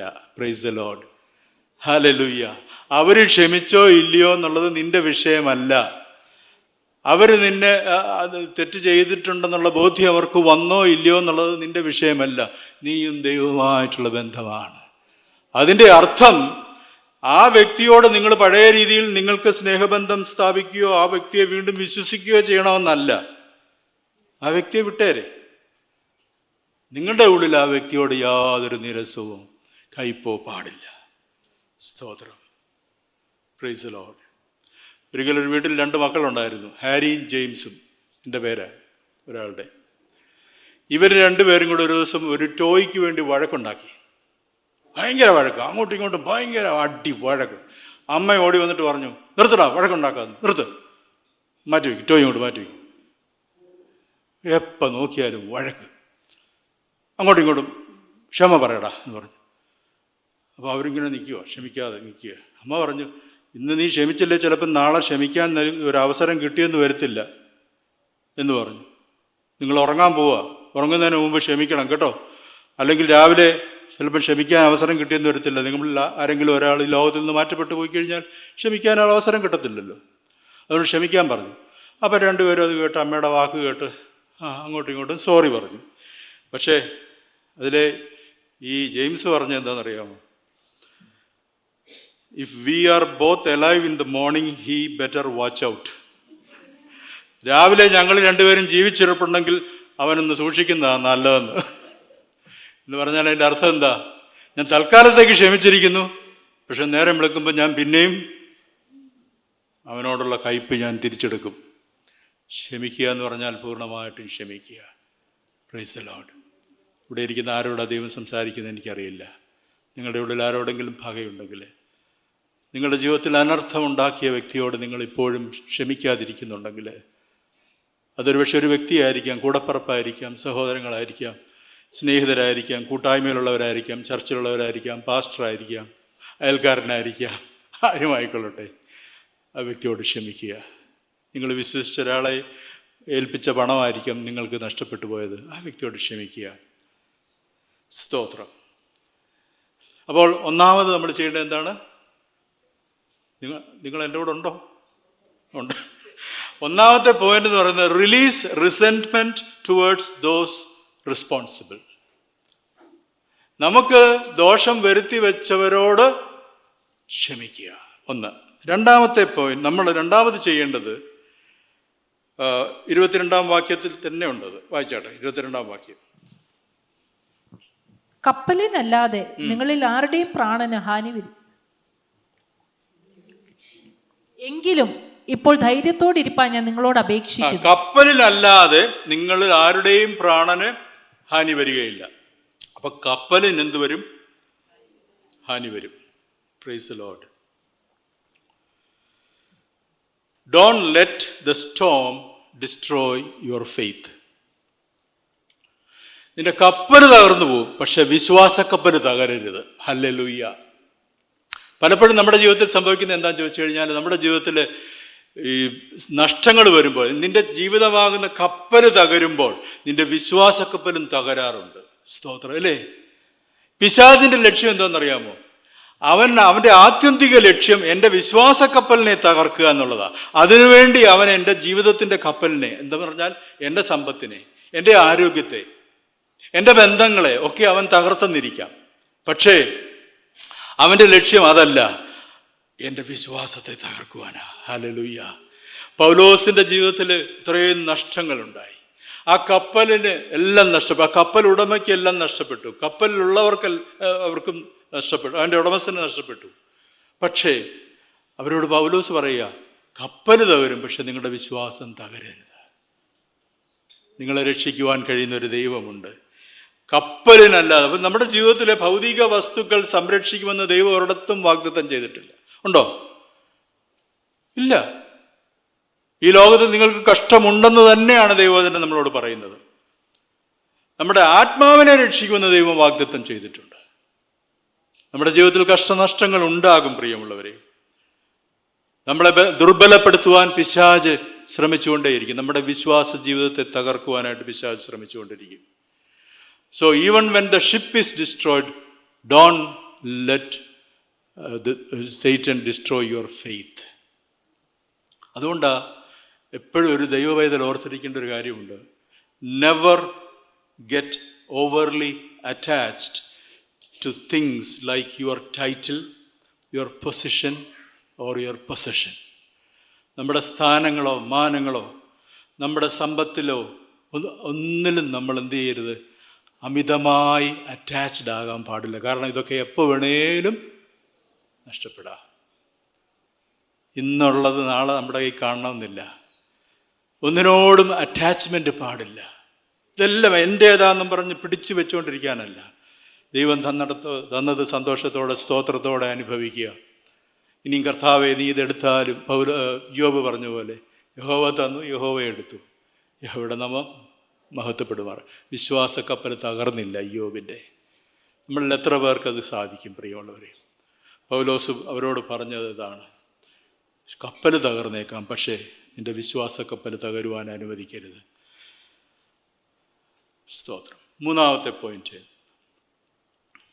23-24 വാക്യങ്ങൾ. എൻ്റെ ഉടയവനും ഞാൻ സേവിച്ചു വരുന്നവനുമായ ദൈവത്തിൻ്റെ ദൂതൻ ഈ രാത്രിയിൽ എൻ്റെ അടുക്കൽ നിന്ന്, പൗലോസേ, ഭയപ്പെടരുത്, നീ കൈസരുടെ മുമ്പിൽ നിൽക്കേണ്ടതാകുന്നു. നിന്നോട് കൂടെ യാത്ര ചെയ്യുന്നവരെ ഒക്കെയും ദൈവം നിനക്ക് ദാനം ചെയ്തിരിക്കുന്നു എന്ന് പറഞ്ഞു. ആമേൻ. സ്തോത്രം. A storm doesn't mean God is absent. A storm does not mean God is. കൊടുങ്കാറ്റിന്റെ അർത്ഥം ദൈവമില്ല എന്നല്ല, ദൈവ സാന്നിധ്യം ഇല്ലെന്നല്ല. കൊടുങ്കാറ്റിന്റെ നടുവിലും ദൈവ സാന്നിധ്യമുണ്ട്. ഹല്ലേലൂയ. എത്ര പേരത് ജീവിതത്തിൽ അനുഭവിച്ചിട്ടുണ്ട്? Price the Lord. മേഘങ്ങൾ ഇല്ല എന്ന് കരുതി സൂര്യൻ പോയി എന്ന അർത്ഥം ആരെങ്കിലും പറയാമോ? മേഘങ്ങളാ, മുഴുവനും മേഘമാ. അതിന്റെ അർത്ഥം എന്തുവാ? സൂര്യൻ ഇല്ലെന്നാണോ? സൂര്യനുണ്ട് അവിടെ. Praise the Lord. The sun is there. അത് തൽക്കാലത്തേക്ക് മേഘങ്ങൾ സൂര്യനെ മറയ്ക്കുന്നതേ ഉള്ളൂ. ഈ മേഘങ്ങളായി ഈ കൊടുങ്കാറ്റുകൾ. നിന്റെ ജീവിതത്തിൽ പ്രശ്നങ്ങളുടെ മേഘങ്ങൾ വരുമ്പോഴും നമ്മൾ ചിന്തിക്കുന്നത്, അയ്യോ, വേർ ആർ യു ഗോഡ്, അല്ലേ? Where are you God? ദൈവമേ, നീ എവിടെയാ? ഇതാ നമ്മുടെ ചോദ്യം. ഇപ്പൊ കർത്താവ് പറയുക, ഞാനിവിടെ തന്നെ ഉണ്ട്. I am here. ഞാൻ നിങ്ങളോട് കൂടെ ഉണ്ട്. കർത്താവ് പറഞ്ഞു, അവസാനം പറഞ്ഞേച്ച് പോയതാ, ഞാനോ ലോകാവസാനത്തോളം എല്ലാ നാളും നിങ്ങളോട്. ഇതങ്ങോട്ട് വിശ്വസിക്കാൻ നമുക്കങ്ങ് പാടാ. പ്രശ്നങ്ങളുടെ മേഘങ്ങൾ വരുമ്പം, കർത്താവേ, നീ എവിടെയാ? ഞാനിവിടെ തന്നെ ഉണ്ട്. Price the Lord. കൊടുങ്കാറ്റിന്റെ നടുവിലും താൻ കൂടെയുണ്ടെന്ന് ആ വള്ളത്തിലുള്ള എല്ലാവരും സുരക്ഷിതരായിരിക്കുമെന്നും കർത്താവ് പറഞ്ഞു. കർത്താവ് ആ കടൽമേൽ നടന്നു വന്നിട്ട്, ഞാനാകുന്നു, ഞാനാകുന്നു, ഭയപ്പെടേണ്ട, ഞാനാകുന്നു. എത്ര പേർക്ക് ഈ ശബ്ദം കേൾക്കുവാനായിട്ട് സാധിക്കും? പ്രശ്നങ്ങൾക്കൂടെ കടന്നു പോകുമ്പോൾ, രോഗത്തിന്റെ അവസ്ഥകളിലൂടെ കടന്നു പോകുമ്പോൾ എത്ര പേർ ഈ ശബ്ദം കേട്ടിട്ടുണ്ട്? ഞാനാകുന്നു, ഞാനാകുന്നു. ആ ഞാനാകുന്നു എന്ന് പറഞ്ഞതിന്റെ അർത്ഥം നിങ്ങൾക്കറിയാമോ? ദൈവത്തിന്റെ നിത്യനാമമാ. It is the eternal name of God. സർവശക്തനായ ദൈവം, എൽ ഷദായായ ദൈവം പറയുക, ഞാനാകുന്നു, ഞാൻ നിന്റെ കൂടെ ഉണ്ട്. Price the Lord. ഹല്ലേലൂയ. ഞാനാകുന്നവൻ ഞാനാകുന്നു. പൗലോസിനോട് വന്നിട്ട് ദൂതൻ പറഞ്ഞു. അപ്പം ദൂതൻ പറഞ്ഞത്, പൗലോസ് പറഞ്ഞത് കണ്ടോ? എൻ്റെ ഉടയവനും ഞാൻ സേവിച്ചു വരുന്നവനുമായ ദൈവം. ആ ദൈവത്തിൻ്റെ ദൂതൻ. ഹല്ലേലൂയ. ദൂതനെ കുറിച്ചല്ല പറഞ്ഞത്, എൻ്റെ ഉടയവൻ. പൗലോസിനെ ദൈവം ബലപ്പെടുത്തി. കണ്ടോ? ഈ കൊടുങ്കാറ്റിന്റെ തിരമാലകളുടെ നടുവിലും ആ മേഘങ്ങളെല്ലാം മറച്ചപ്പോഴും, ദൈവസാന്നിധ്യം ഒട്ടും അനുഭവിക്കാൻ കഴിയാത്തപ്പോഴും, കാറ്റിന്റെ ശക്തിയാൽ കടലിൽ ഈ കപ്പൽ ആടി ഉലയുമ്പോഴും പൗലോസ് പറയുക, എൻ്റെ ഉടയവനും ഞാൻ സേവിച്ചു വരുന്നവനുമായ എൻ്റെ ദൈവം. എത്ര പേർക്ക് പറയാൻ കഴിയും? ആ ധൈര്യത്തിലാ പൗലോസ് വന്നിട്ട് ഈ കപ്പൽക്കാരോട് പറയുന്നത്, എന്നോട് പറഞ്ഞു, ആ ദൈവം എന്നോട് പറഞ്ഞു, നീ പൗലോസേ, നീ ഭയപ്പെടരുത്. സ്തോത്രം. ഇവിടെയും പൗലോസിനോട് ദൈവം പറയുക, നീ ഭയപ്പെടരുത്, നീ ഭയപ്പെടരുത്. നിന്നെ ഞാൻ കൈസരുടെ മുമ്പിൽ കൊണ്ട് ചെല്ലും. നിന്നോടുകൂടെ യാത്ര ചെയ്യുന്നവരെ ഒക്കെയും ദൈവം നിനക്ക് ദാനം ചെയ്തിരിക്കുന്നു എന്ന് പറഞ്ഞു. എന്തൊരു വിശ്വാസമാണ് അതല്ലേ? Price the Lord. മറ്റുള്ളവരാൽ അനുഭവിക്കുന്ന പ്രയാസങ്ങൾ കൂടെ നീ കടന്നു പോകുമ്പോഴും ദൈവം നിന്റെ കൂടെ ഉണ്ടെന്നുള്ളത് ഒരിക്കലും മറന്നു പോകരുത്. ഒരുപക്ഷെ നീ ആഗ്രഹിക്കുന്ന സമയത്ത് ഒരു വിടുതൽ ലഭിച്ചില്ല എന്ന് വന്നേക്കാം. പക്ഷേ denies are not denials. Hallelujah. നിങ്ങൾ ഇരുട്ടിലാണെന്ന് തോന്നുമ്പോൾ പോലും ദൈവം നിങ്ങളോട് ഒപ്പമുണ്ട്. ദൈവത്തിന് സ്തോത്രം. അവൻ തിരശ്ശീലയ്ക്ക് പിന്നിൽ സജീവമാണ്. ദൈവത്തിന് സ്തോത്രം. അടുത്തത് 4-ാമത്തെ പോയിന്റ്, 26-ാം വാക്യം. എങ്കിലും നാം ഒരു ദ്വീപിന്മേൽ മുട്ടി വീഴേണ്ടതാകുന്നു. എങ്കിലും നോക്കി, അതിന് മുമ്പ് പറഞ്ഞെന്താ? എൻ്റെ ദൈവവും ഞാൻ എൻ്റെ ഉടയവനും ഞാൻ സേവിക്കുന്നവനുമായ എൻ്റെ ദൈവം എന്നോട് ഇങ്ങനെ പറഞ്ഞു. പക്ഷെ എന്നിട്ട് പറയുക, എങ്കിലും നിന്നെ ഞാൻ വിടുവിക്കുമെന്നല്ല പറഞ്ഞത്. നിന്റെ കപ്പലൊരു ദ്വീപിന്മേൽ മുട്ടി വീഴേണ്ടതാവും. നിങ്ങളെല്ലാവരും ഒരു കപ്പൽ അപകടത്തിൽപ്പെടും. ദൈവം അവിടെ ഒരു അത്ഭുതവും പ്രവർത്തിച്ചില്ല. ശ്രദ്ധിക്കണം. അവിടേക്ക് നമുക്ക് വരാം. അപ്പോൾ അതിൻ്റെ പോയിന്റ് എന്താണെന്നറിയാമോ നിങ്ങൾക്ക്? ദൈവത്തിൻ്റെ സാന്നിധ്യം എപ്പോഴും ഒരു അത്ഭുതം ഉറപ്പ് പറയുന്നില്ല. God's involvement does not always mean a miracle. നമ്മളെപ്പോഴും പ്രാർത്ഥിക്കും, കർത്താവേ നീ എൻ്റെ ജീവിതത്തിൽ ഒരു അത്ഭുതം പ്രവർത്തിക്കണമേ. ഇപ്പം ഞാൻ അത്ഭുതമൊന്നും പ്രവർത്തിക്കുന്നില്ല. ദൈവം പറയുക, നമുക്ക് എത്ര പേർക്ക് അതങ്ങോട്ട് ഉൾക്കൊള്ളാൻ കഴിയും? നമുക്ക് അത്ഭുതമാണ് വേണ്ടത്. നമുക്ക് ചെങ്കടലിനെ ഇപ്പം പിളർക്കണം. കർത്താവേ നീ ഒരു വാക്ക് കൽപ്പിച്ചാൽ മതി. ഒക്കെ ചെയ്യുന്ന ദൈവമാണ്. പക്ഷെ ചിലപ്പോൾ ദൈവം പറയും, നോ മിറക്കിൾ ദിസ് ടൈം. എത്ര പേർക്ക് അത് സ്വീകരിക്കാൻ കഴിയും, ഉൾക്കൊള്ളാൻ കഴിയും? അവിടെ പറയുക, കപ്പല് തകരേണ്ടതാകുന്നു. ഇവിടെ കപ്പലിനെ തകരാതെ രക്ഷിക്കാൻ എൻ്റെ ദൈവത്തിന് കഴിയാഞ്ഞിട്ടാണോ? Sometimes God allows the storm to run its course. ചിലപ്പോൾ കൊടുങ്കാറ്റ് അതിൻ്റെ തീവ്രതയിൽ അടിച്ച് അവസാനിക്കാൻ ദൈവം അനുവദിക്കും. ചില സമയത്ത് ദൈവം കാറ്റിനെയും കോളിനെയും ശാസിച്ച് അമർച്ച ചെയ്യും. ചിലപ്പോൾ കാറ്റിനോട് പറയും, വീശിക്കൂ, ശരിക്ക് വീശിക്കൂ, വീശാവുന്നിടത്തോളം വീശിക്കൂ എന്ന് പറയും.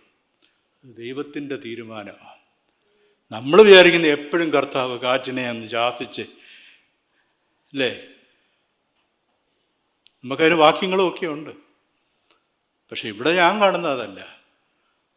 ഈ കപ്പൽ അപകടത്തിൽ അവർക്ക് ഒരത്ഭുതം അനുഭവിച്ചില്ല. ദൈവത്തിന് സ്തോത്രം. ചിലപ്പോൾ കൊടുങ്കാറ്റിനെ അതിൻ്റെ ഗതിയിൽ ഓടിക്കാൻ ദൈവം അനുവദിക്കുന്നു. കപ്പൽ നഷ്ടപ്പെടുമെന്ന് പൗലോസിന് അറിയാമായിരുന്നു. പക്ഷേ എല്ലാവരോടും ധൈര്യമായിരിക്കാൻ പൗലോസ് പ്രോത്സാഹിപ്പിച്ചു. ദൈവത്തിന് സ്തോത്രം. പ്രിയമുള്ളവരെ, നമ്മൾ ദൈവഹിതം അനുസരിച്ചാണ് ജീവിക്കുന്നതെങ്കിൽ നമുക്ക് ഒരു കുഴപ്പവും ഉണ്ടാകത്തില്ല. നമ്മുടെ ആരോഗ്യവും സമ്പത്തും ഒന്നിനും ഒരു കുഴപ്പവും ഉണ്ടാകത്തില്ലെന്നുള്ള ഒരു സമൃദ്ധിയുടെ സുവിശേഷത്തിൻ്റെ കാലത്തിലാണ് നമ്മൾ ജീവിക്കുന്നത്. പക്ഷേ പലപ്പോഴും അങ്ങനെയല്ല സംഭവിക്കുന്നത്. സ്തോത്രം. അത് സത്യത്തിൽ നിന്ന് വളരെ അകലെയായിട്ടുള്ള ഒരു ടീച്ചിങ്ങാണ്. ദൈവത്തിൻ്റെ ഇടപെടൽ എല്ലായ്പ്പോഴും കൊടുങ്കാറ്റ് ശാന്തമാകുമെന്ന് അർത്ഥമാക്കുന്നില്ല. പക്ഷെ ഒരു കാര്യം നിങ്ങളോട് ഞാൻ പറയട്ടെ. ആൻഡ്രൂ മുറേ എന്ന് പറയുന്ന ഒരു ദൈവദാസൻ ഇങ്ങനെ പറഞ്ഞിട്ടുണ്ട്, God is willing to assume full responsibility for the life totally yielded to him. തനിക്ക് പൂർണ്ണമായും കീഴടങ്ങിയ ഒരു ജീവിതത്തിൻ്റെ പൂർണ്ണ ഉത്തരവാദിത്വം ഏറ്റെടുക്കാൻ ദൈവം സദാ തയ്യാറാണ്. ഹല്ലേലൂയ. എത്ര പേർക്കത് മനസ്സിലായി? എൻ്റെ ജീവിതത്തിൽ ഒരു അത്ഭുതമൊന്നും പ്രവർത്തിച്ചില്ലെങ്കിലും എൻ്റെ ജീവിതത്തിൻ്റെ ഉത്തരവാദിത്വം ഏറ്റെടുക്കാൻ എനിക്കൊരു ദൈവമുണ്ട്. God is willing to assume full responsibility. എൻ്റെ ജീവിതത്തിൻ്റെ പൂർണ്ണ ഉത്തരവാദിത്വം ഏറ്റെടുക്കുവാൻ എൻ്റെ ദൈവം സന്നദ്ധനാ. If my life is totally yielded to him. പൗലോസിൻ്റെ വിഷയത്തിൽ അതാ നമ്മൾ കണ്ടത്. അത്ഭുതങ്ങളൊന്നും നടന്നില്ല. പക്ഷേ ദൈവം പറഞ്ഞു, അത്ഭുതങ്ങളൊന്നും ഞാൻ നടത്തിയില്ലെങ്കിലും നിന്റെ ജീവിതത്തിൻ്റെ റെസ്പോൺസിബിലിറ്റി എൻ്റേതാ. അതുകൊണ്ട് ആ തുടക്കത്തിൽ പറഞ്ഞത്, പൗലോസ് പറഞ്ഞത്, എൻ്റെ ഉടമസ്ഥനാ. പണ്ടൊരു ഉപദേശം പറഞ്ഞ് ഞാൻ എപ്പോഴും ഓർക്കും. പുള്ളി പ്രാർത്ഥിക്കുമ്പോൾ, നമ്മളൊക്കെ പ്രാർത്ഥിക്കുമ്പം കരുണാസമ്പന്നനായ ഞങ്ങളുടെ ദൈവമേ, സ്വർഗീയ പിതാവേ എന്നൊക്കെ പറഞ്ഞു. പക്ഷെ ഈ മനുഷ്യൻ പ്രാർത്ഥിക്കുന്ന അങ്ങനല്ല. എൻ്റെ ഉടമസ്ഥനെ എന്നാ പ്രാർത്ഥിക്കുന്നത്. ഓ, എത്ര അർത്ഥവത്താ. എൻ്റെ ഉടമസ്ഥനായ ഒരു ദൈവം, എൻ്റെ ഉത്തരവാദിത്വം ഏറ്റെടുത്ത ഒരു കർത്താവ് എനിക്കുള്ളതിനാണ് ഞാൻ ദൈവത്തെ സ്തുതിക്കുന്നു. അടുത്ത പോയിന്റിലേക്ക് വരാം. 33 മുതൽ 36 വരെയുള്ള വാക്യങ്ങൾ. നേരം വെളുക്കാറായപ്പോൾ പൗലോസ് എല്ലാവരോടും ഭക്ഷണം കഴിക്കേണ്ടതിന് അപേക്ഷിച്ചു. നിങ്ങൾ ഒന്നും ഭക്ഷിക്കാതെ കാത്തുകൊണ്ട് പട്ടിണി കിടക്കുന്നത് ഇന്ന് 14-ാം ദിവസമാകുന്നുവല്ലോ. അതുകൊണ്ട് ആഹാരം 35-36 വായിച്ചാൽ മതി. ഇങ്ങനെ പറഞ്ഞിട്ട് അപ്പം എടുത്ത് എല്ലാവരും കാണുക ദൈവത്തെ വാഴ്ത്തിയിട്ട് നുറുക്കി തിന്നു തുടങ്ങി. അപ്പോൾ എല്ലാവരും ധൈര്യപ്പെട്ട് ഭക്ഷണം കഴിച്ചു. Price the Lord. ഇവർ എത്ര ദിവസമായിട്ട് ഭക്ഷണം കഴിച്ചിട്ടില്ല? 14 ദിവസമായിട്ട് ഭക്ഷണം കഴിക്കുന്നില്ല. കപ്പൽ ചുരുക്കോ എന്നൊക്കെ പറയുമല്ലോ, സീ സിക്നെസ് ഒക്കെ ആയിരിക്കാം. അവർ കഴിക്കുന്നില്ല. അപ്പോൾ ഇവർ മാനസികമായിട്ട് തകർന്നു, ശാരീരികമായിട്ട് തളർന്നു. ഭക്ഷണം ഇല്ലാത്തതിൻ്റെതായിട്ടുള്ള ശാരീരിക തളർച്ചയുണ്ട് അവർക്ക്. ഇവിടെ നമ്മളൊരു ആത്മീയ സത്യം മനസ്സിലാക്കണം. പൗലോസ് അവരോട് പറയുക, നിങ്ങൾ ഈ സമയത്ത് ഭക്ഷണം കഴിക്കാതിരിക്കരുത്, ഭക്ഷണം കഴിക്കണം. അപ്പോൾ പൗലോസിനോട് അവർ പറഞ്ഞിട്ടുണ്ടാവും, എങ്ങനെ ഭക്ഷണം കഴിക്കാനാ? ഈ പ്രശ്നത്തിൽ കൂടെ കടന്നു പോകുമ്പം സന്തോഷമായിട്ടിരുന്ന് തൃപ്തിയോടെ കള്ളം കഴിക്കാൻ പറ്റുമോ? കഴിക്കേ, നിർബന്ധിച്ച് കഴിപ്പിച്ചവരെ കൊണ്ട്. സ്തോത്രം. അവിടെ എന്താ നമ്മൾ മനസ്സിലാക്കുന്നതെന്ന് അറിയാം, ഒരു ആത്മീയാർത്ഥം. നമുക്ക് ഈ പ്രശ്നങ്ങളും പ്രതികൂലങ്ങളും കൊടുങ്കാറ്റുകളും ജീവിതത്തിൽ വരുമ്പോൾ ആത്മീയ ഭക്ഷണമാവുന്ന ദൈവത്തിൻ്റെ വചനം വായിക്കാൻ വലിയ ബുദ്ധിമുട്ടാണ്. സത്യമല്ലേ? പ്രാർത്ഥിക്കാൻ ബുദ്ധിമുട്ട്, ദൈവവചനം വായിക്കാൻ നമുക്ക് ബുദ്ധിമുട്ട്. ഇന്ന് എനിക്കൊന്നും വയ്യ. നമ്മളെപ്പോഴാണ് എക്സ്ക്യൂസ് കണ്ടത്? ഒരു തലവേദന വരുമ്പോഴല്ലയോ നമ്മൾ പ്രാർത്ഥിക്കാതിരിക്കുന്നത്? നമുക്കൊരു അസുഖം വരുമ്പോൾ എന്നും പ്രാർത്ഥിച്ചുകൊണ്ടിരിക്കുന്ന നമ്മൾക്ക്, അല്ലെങ്കിൽ ദൈവവചനം വായിച്ച് കിടക്കുന്ന ഞാൻ, ഭർത്താവേ ഇന്നെനിക്കൊന്നും വയ്യ, ഞാൻ കിടക്കുക. പ്രിയമുള്ളവരെ, നമുക്ക് വയ്യാന്ന് തോന്നുമ്പോഴാണ് ദൈവവചനം കൂടുതൽ ആവശ്യമായിരിക്കുന്നത്. സ്തോത്രം. നീ ഏറ്റവും ബലഹീനനായിരിക്കുമ്പോഴാണ് നിനക്ക് ദൈവത്തിൻ്റെ വചനം ആവശ്യമായിരിക്കുന്നത്. ദൈവത്തിൻ്റെ വചനം ഭക്ഷിക്കേണ്ടത് എപ്പോഴേ? എല്ലാം നന്നായിട്ട് പോകുമ്പോൾ മാത്രമല്ല, എല്ലാം പ്രതികൂലമാകുമ്പോഴും നീ ഭക്ഷിക്കുന്നത് മറക്കരുത്. ദൈവവചനം ഭക്ഷിക്കുവാൻ നമ്മൾ ഒരിക്കലും വിമുഖത കാണിക്കരുത്. ദൈവത്തിൻ്റെ സ്തോത്രം. ഹല്ലേലൂയ. നമുക്ക് അന്നേരം കഴിയത്തില്ല. അതിനെക്കുറിച്ച് ഞാനിങ്ങനെ പറയുന്നത്, ഈ പിള്ളേർ ഭക്ഷണം കഴിക്കാതിരിക്കുമ്പോൾ അമ്മമാരെന്തോ ചെയ്യുന്നതെന്ന് അറിയാമോ? ഫോഴ്സ് ഫീഡിങ് എന്ന് പറയും. ഫോഴ്സ് ഫീഡിങ്, കൂത്തിക്കയറ്റും. നമ്മൾ ചിലപ്പോഴൊക്കെ നമ്മൾക്ക് we have to force feed the word of God. എനിക്ക് കഴിക്കണമെന്ന് തോന്നുന്നില്ല, ബൈബിൾ തുറക്കാൻ തോന്നുന്നില്ല, ദൈവവചനം വായിക്കാൻ തോന്നുന്നില്ല. കാരണം അതുപോലുള്ള പ്രശ്നത്തിൽ കൂടാണേ കടന്നു പോകുന്നത്. പക്ഷെ അങ്ങനെയുള്ളപ്പോൾ you have to force feed yourself. കാരണം അന്നേരം ദൈവത്തിൻ്റെ വചനത്തിൻ്റെ പോഷകം കൂടി ഇല്ല എങ്കിൽ നീ തകർന്നു പോയത് തന്നെ. നമ്മുടെ പ്രശ്നങ്ങളിൽ നമ്മളെ നിലനിർത്തുന്നത് ദൈവത്തിൻ്റെ വചനമാകുന്ന ഭക്ഷണമാണ്. ഹല്ലേലൂയ. ദൈവത്തിന് സ്തോത്രം. അതുകൊണ്ട് ഇന്ന് എന്തെങ്കിലും ഒരു പ്രയാസം വരുമ്പോൾ, അല്ലെങ്കിൽ നാളെ ഒരു പ്രശ്നത്തിലൂടെ കടന്നു പോകുമ്പോൾ, ഇന്നെനിക്ക് പ്രാർത്ഥിക്കാൻ ഒരു മൂഡില്ല, ഇന്നെനിക്ക് ദൈവവചനം വായിക്കാൻ ഒരു തോന്നൽ തോന്നുന്നില്ല, അങ്ങനെ ചിന്തിക്കുമ്പോഴാണ് നിങ്ങൾക്ക് ദൈവവചനം ഏറ്റവും ആവശ്യമായിരിക്കുന്നത്. So feed yourself with the word of God when you are going through storms. കൊടുങ്കാറ്റിൽ കൂടെ കടന്നു പോകുമ്പോൾ ഭക്ഷിക്കണം, ദൈവവചനം ഭക്ഷിക്കണം. ഹല്ലേലൂയ. ദൈവത്തിന് സ്തോത്രം. നിങ്ങൾക്കൊന്നും തോന്നാത്തപ്പോൾ പോലും ദൈവത്തെ ആരാധിക്കുക. ഇന്നെനിക്ക് പ്രാർത്ഥിക്കാൻ വയ്യ. ചിലപ്പോഴൊക്കെ വീടുകളിലൊക്കെ സംഭവിക്കുന്നതാണ്, ഞങ്ങളുടെ കുടുംബത്തിലും സംഭവിക്കാറുണ്ട്. വയ്യാതിരിക്കുമ്പോൾ എന്നോട് പറയാം, ഇന്നങ്ങ് പ്രാർത്ഥിക്കുക. എന്നോട് പറയും, പ്രാർത്ഥിക്കാൻ പറയും. അവിടെ വയ്യ. അല്ലെങ്കിൽ ഞാൻ തിരിച്ചും പറയും, നീ പറയാം. വാസ്തവത്തിൽ അന്ന് ഞാനായിരിക്കണം ഏറ്റവും കൂടുതൽ പ്രാർത്ഥിക്കേണ്ടത്. എനിക്ക് പ്രാർത്ഥനയാണ് അന്ന് ആവശ്യമാണ്. അന്ന് ദൈവവചനം വായിക്കണം. എന്തെങ്കിലും ക്ഷീണമുള്ളപ്പോൾ നമ്മൾ ഏറ്റവും ആദ്യം മാറ്റിവെക്കുന്നത് എന്തുവാ? ദൈവവചനവും പ്രാർത്ഥനയുമാണ്. അല്ല പ്രിയമുള്ളവരെ, അതില്ലാതെ നമുക്ക് ഒരു ചുവട് മുമ്പോട്ട് പോകാൻ പറ്റത്തില്ല. സ്തോത്രം. It is exactly when you don't feel like approaching God that you need Him the most. അല്ലേ? സ്തോത്രം. ദൈവത്തെ സമീപിക്കാൻ നിങ്ങൾക്ക് തോന്നാത്ത സമയത്താണ് നിങ്ങൾക്ക് അവനെ ഏറ്റവും അധികം ആവശ്യമുള്ളത്. ഒരു പോയിന്റ് ഇവിടെ. സ്തോത്രം. അതിൻ്റെ 44-ാം വാക്യം. ശേഷമുള്ളവർ പലകമേലും കപ്പലിന്റെ ഖണ്ണങ്ങളുടെ മേലുമായി എത്തുവാനും കൽപ്പിച്ചു. ഇങ്ങനെ മതി. അപ്പോൾ അത്ഭുതമൊന്നും നടന്നില്ല. ശ്രദ്ധിക്കണം, ഒരത്ഭുതവും നടന്നില്ല. കപ്പൽ തകരുമെന്ന് ദൈവം പറയുകയും ചെയ്തു. അപ്പോൾ പൗലോസ് അവരോട് പറഞ്ഞു, നിങ്ങൾ ഒരു കാര്യം ചെയ്യും. ഇപ്പോൾ കപ്പൽ വന്നൊരിടത്ത് അടിച്ചു, അണിയം വന്ന് തകർന്നു, കപ്പൽ ഉറച്ചു.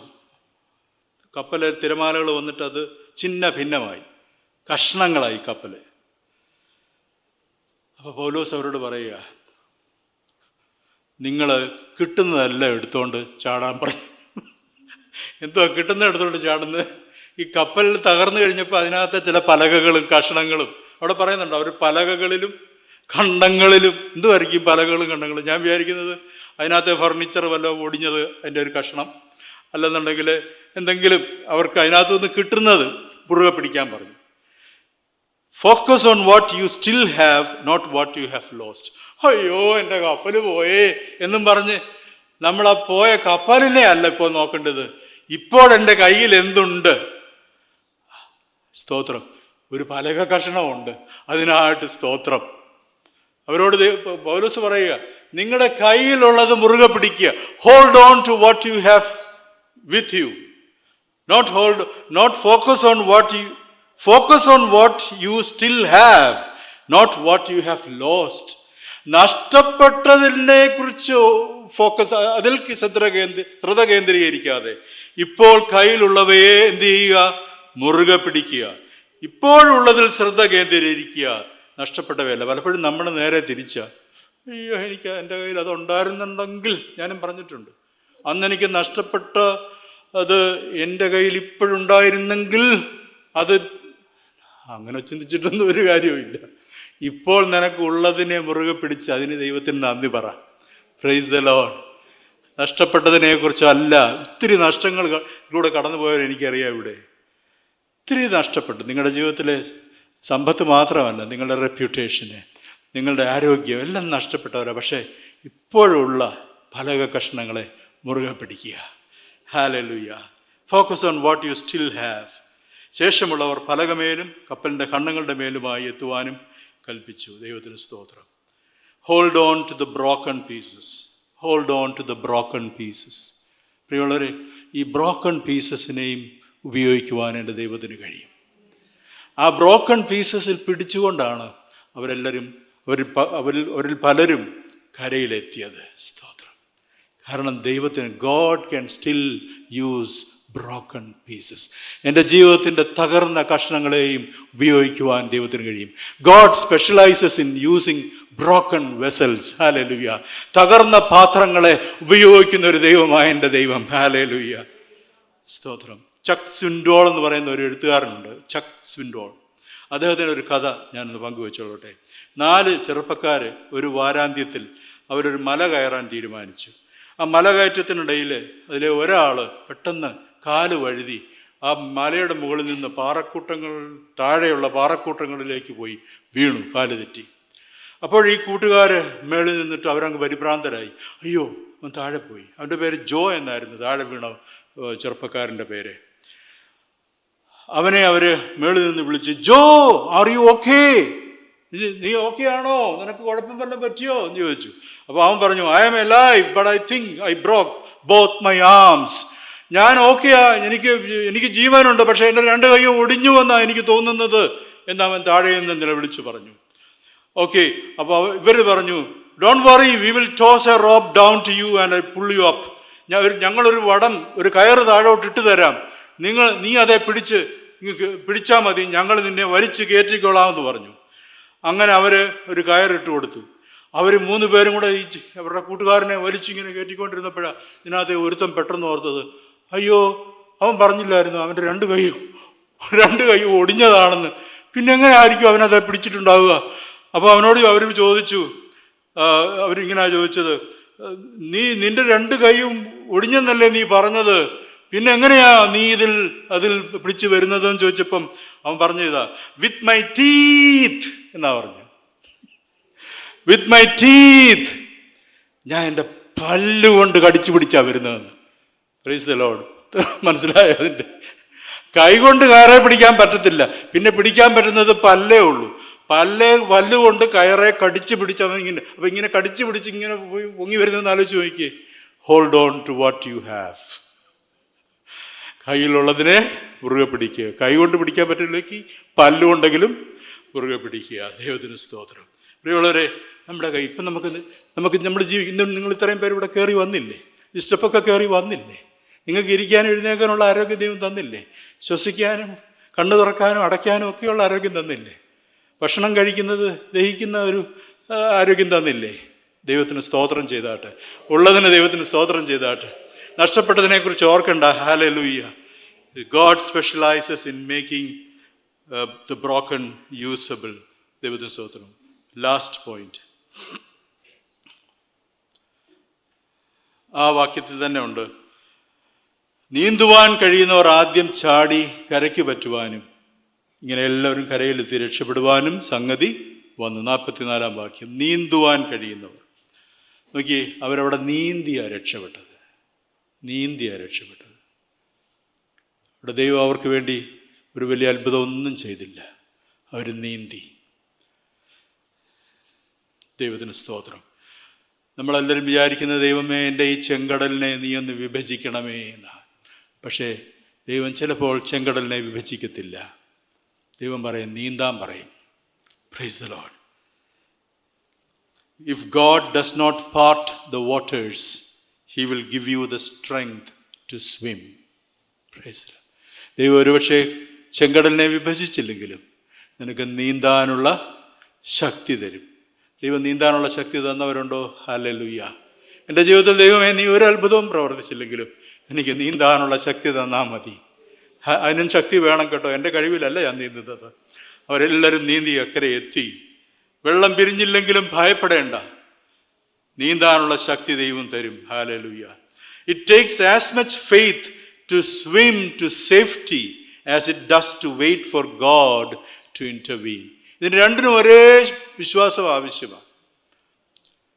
കർത്താവേ, നീ ഒരു അത്ഭുതം പ്രവർത്തിച്ച് എൻ്റെ ചെങ്കടലിനെ വിഭജിക്കുമെന്ന് വിശ്വസിക്കാൻ അത് വിശ്വാസം ആവശ്യമാണ്. അതേസമയം ഇതിനെ നീന്തിക്കടക്കുവാനും എനിക്ക് സാധിക്കുമെന്ന് വിശ്വസിക്കാനും സാധിക്കും. ദൈവം എങ്ങനെയാണ് എൻ്റെ ജീവിതത്തിൽ പ്രവർത്തിക്കുന്നതെന്ന് എനിക്കറിയില്ല. ഒരുപക്ഷെ അത്ഭുതത്തിൽ കൂടെ ആയിരിക്കാം, അല്ലെങ്കിൽ എന്നോട് നീന്താൻ പറയും.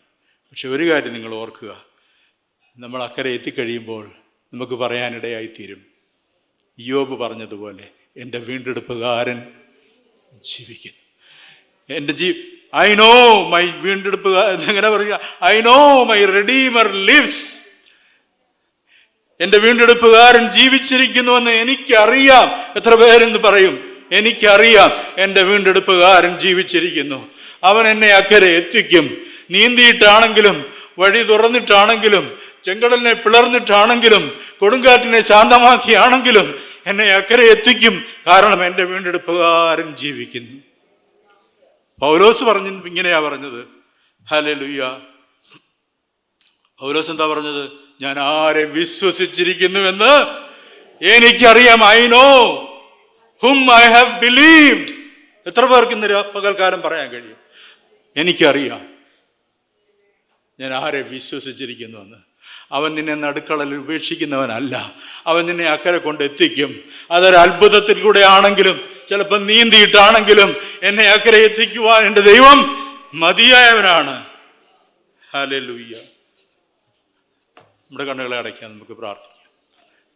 ഒരുപക്ഷെ എന്നെ കേൾക്കുന്ന നിങ്ങൾ ആരെങ്കിലും ഈ കർത്താവുമായിട്ട് നിങ്ങൾക്കൊരു പേഴ്സണൽ റിലേഷൻഷിപ്പ് ഇല്ല എങ്കിൽ, ഇവിടെ വരുന്നു, വചനം കേൾക്കുന്നു, പോകുന്നു, പക്ഷെ നിങ്ങൾ ഈ കർത്താവിന് നിങ്ങളുടെ ജീവിതത്തെ സമർപ്പിച്ചിട്ടില്ല എങ്കിൽ, ആ പൗലോസ് പറഞ്ഞതുപോലെ എൻ്റെ ഉടയവനും ഞാൻ സേവിക്കുന്നതിനുമായ എൻ്റെ ദൈവം എന്ന് പറയാൻ നിങ്ങൾക്കൊരു പ്രാഗൽഭ്യമില്ലെങ്കിൽ, ഈ കർത്താവിനെ നിങ്ങളുടെ രക്ഷിതാവായിട്ട് സ്വീകരിക്കാൻ ദൈവം ഒരു അവസരം തരിക. എന്നെ ഓൺലൈനായിട്ട് കേൾക്കുന്ന ആരെങ്കിലും ഉണ്ടെങ്കിൽ, നിങ്ങൾക്ക് ഈ കർത്താവുമായിട്ടൊരു വ്യക്തിപരമായ ബന്ധമില്ലെങ്കിൽ, കർത്താവിൻ്റെ സന്നിധി നിങ്ങളെ തന്നെ സമർപ്പിക്കുക. ഹല്ലേലൂയ. അവൻ നിങ്ങളെ നടത്തും. He is responsible for your life. Andrew Murray പറഞ്ഞതുപോലെ ദൈവത്തിൻ്റെ കരങ്ങളിൽ തന്നെ ഏൽപ്പിച്ചു കൊടുത്ത ഒരു വ്യക്തിയുടെ ജീവിതത്തിൽ പൂർണ്ണ ഉത്തരവാദിത്വം ദൈവത്തിന് മാത്രമാണ്. ആമേൻ. ഹല്ലേലൂയ. ദൈവമായ കർത്താവേ,